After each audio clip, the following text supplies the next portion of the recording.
ভাইরে ভাই, অবশেষে বাংলাদেশের জন্ম নিবন্ধন হাতে পেল আমেরিকান প্রবাসী ফুটবলার ট্রেভর ইসলাম। সত্যি কথা বলতে আমি ভাবছিলাম ট্রেভর ইসলাম হয়তো বাংলাদেশের জাতীয় ফুটবল দলে খেলতে পারবে না। উনি নিজেও কিন্তু কয়েকদিন আগে একটা পোস্ট করেছিলেন যেখানে উনি ওনার মনের হতাশা ব্যক্ত করেছিলেন। উনি বলেছিলেন যে আমি জানি না বাংলাদেশের জাতীয় ফুটবল দলের হয়ে আমি কখনো খেলতে পারবো কিনা।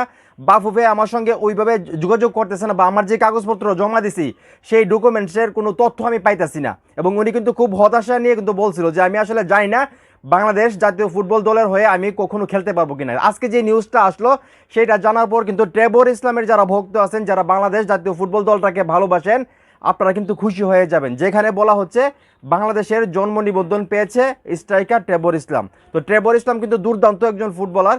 ওনাকে যারা কাছ থেকে দেখেছে বা ওনাকে যারা চিনে সবাই কিন্তু ওনাকে গোল মেশিন বলে ডাকে।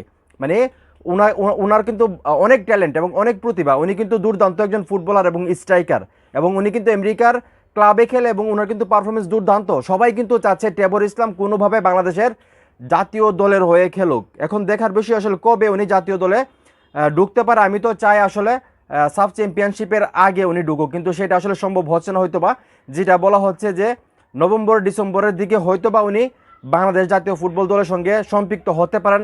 আদারওয়াইজ 2027 সালে হয়তো বা উনি বাংলাদেশের হয়ে খেলতে পারেন। তো এটা কিন্তু এখনও কনফার্ম না। উনি যদিও আসলে জন্ম নিবন্ধন হাতে পাইছে, তারপরও কিন্তু এখন কনফার্ম না যে উনি 2026 সালের ভিতরে বাংলাদেশের হয়ে মাঠে নামতে পারবেন।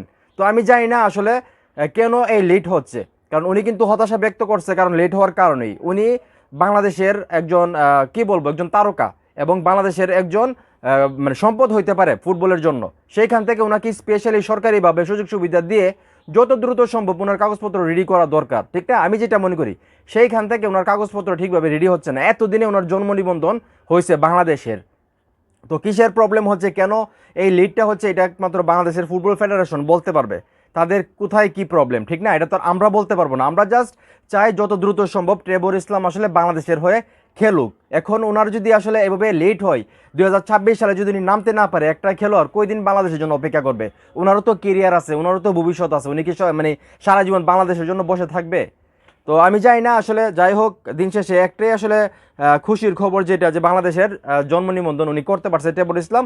তবে যেটা বলা হচ্ছে যে 2026 সালে উনি খেলতে পারে কিনা সেটা শিওর নাই, কিন্তু 2027 সালে হয়তো উনি 100% শিওর বাংলাদেশের হয়ে খেলবে। তো বিশ্বাস করুন ভাই, আমি চাই 2026 সালেই উনি মাঠে নামুক, এবং যদি সম্ভব হয়তো 2026 সাফ চ্যাম্পিয়নশিপে হামজা চৌধুরীর সঙ্গে যদি ওনাকে নামানো যেত, আমার বিশ্বাস যে সাফ চ্যাম্পিয়নশিপ বাংলাদেশ খুব সহজে জিততে পারতো।